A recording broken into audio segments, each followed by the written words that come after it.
EJ Allen, PonyPride.com here with SB linebacker Taylor Reed. Taylor, can you talk about missing the game last week and how you felt when you found out? Heartbreaking, man.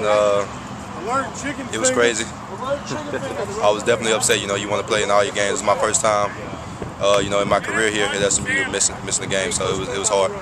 How did you feel when you saw your teammates not performing up to the level they should be? Definitely disappointed because I know we can do so much better, man. But after looking at the film coming on Monday, I feel like we can. I know that we left a lot of points on the board, so it's not too bad. You know, you're mad, but at the same time, we left a lot of points on the board. Defense did a lot of mental mistakes, so you don't feel too bad about it. How do you feel coming back this week?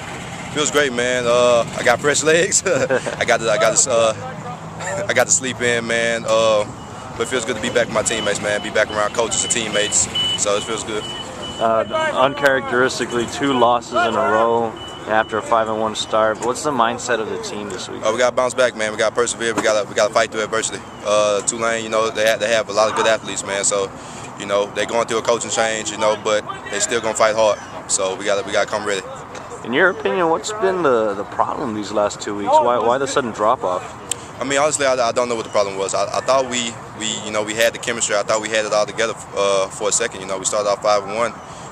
I guess we got too lax. You know, we didn't realize how big the target was on our back. You know, we was doing so well. So teams is gonna give us their best shot every week, and I guess we didn't understand that. Yeah. So do you feel the team got caught up in, you know, maybe getting that AP ranking or the Big East talk and stuff like that? I don't think we got too caught up. I mean, of course, yeah, everybody wants to be top 25, and we probably got in that a little bit. But, you know, Big East, that really wasn't on our mind. But, I mean, like I said, we just didn't come out to play against Southern Miss, North Tulsa, how we needed to. As far as, you know, this week, like you talked about Tulane a little bit, how are y'all preparing for them? Like I said, they got a couple of good athletes. You know, offensive wise, their quarterback is a veteran. They got a great running back, man. So we got to keep him contained. He has a lot of yards. He has a lot of their yardage, both leading in receiving and in the rushing. So we feel like we got to stop him definitely. So. What has Coach Tom Mason been preaching this week? Turnovers, tackling, and, you know, doing your job, man. You know, we have a lot of missed assignments that we had in the Tulsa game. I watched the Tulsa cut up. We had a lot of missed assignments, man. You know, people weren't going to the right shrimp call, wasn't doing our blitzes like we normally do, hitting them hard. So, you know, just high intensity, man, and play like we know we can play. I've talked to a lot of the young players. They obviously look up to you. How did the young players, or even the leaders like Chris Banjo, react when they found out, oh, this T. Reed's not playing? Right. I mean, it was kind of mixed emotion. Like, some of them were like you were saying, like Chris Banjo and stuff. You know, I didn't understand it myself. You know, I felt like I didn't do nothing wrong.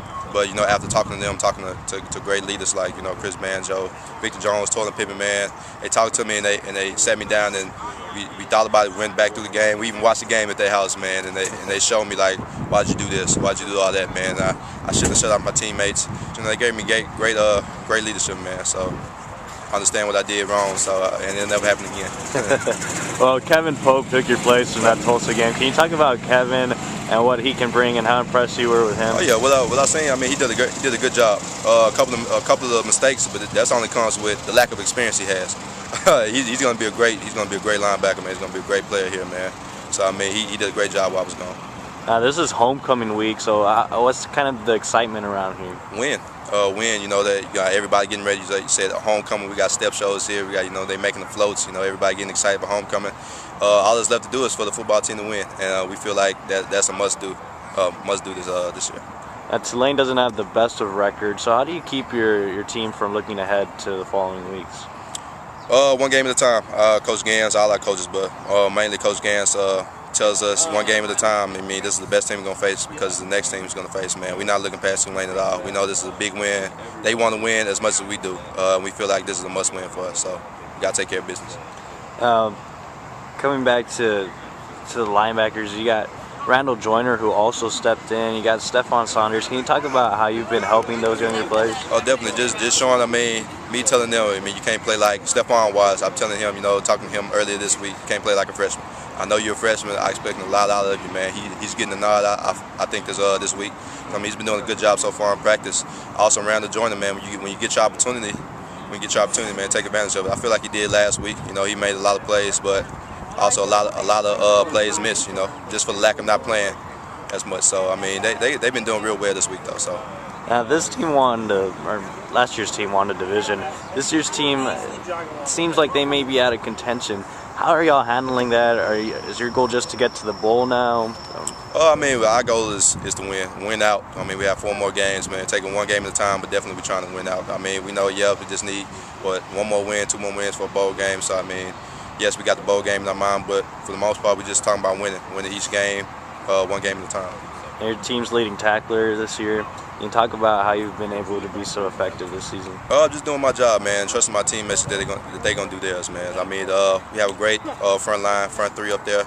Torlin Pippen, nose tackle, man. I'm glad he's back, man. Taylor Thompson, Marquise Frazier, you know they're gonna do what they always do. Also, I got a great supporting cast, man. Linebackers, I got Cameron Rogers, Garrett Davis, man. We always goofing around.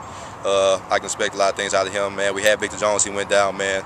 Just had surgery, but that's okay. I know another linebackers gonna step up, and we got a lot of veterans coming back in the secondary. I mean, we got Crawford, Ryan Smith, Banjo. You know, we got Ducombe Acker. So I mean, they've been doing a real good job, man. So they've been allowing me to do my job. Last question, just you want to give any predictions for this Tulane game? Your goals, team goals? We're gonna play hard. We're gonna play hard. That's all I want to say, man. I mean, of course, we come to another win. We know we're gonna get that best shot. So I mean, we're gonna take it and we're gonna roll with it, man. We're just expecting to go in there and play hard.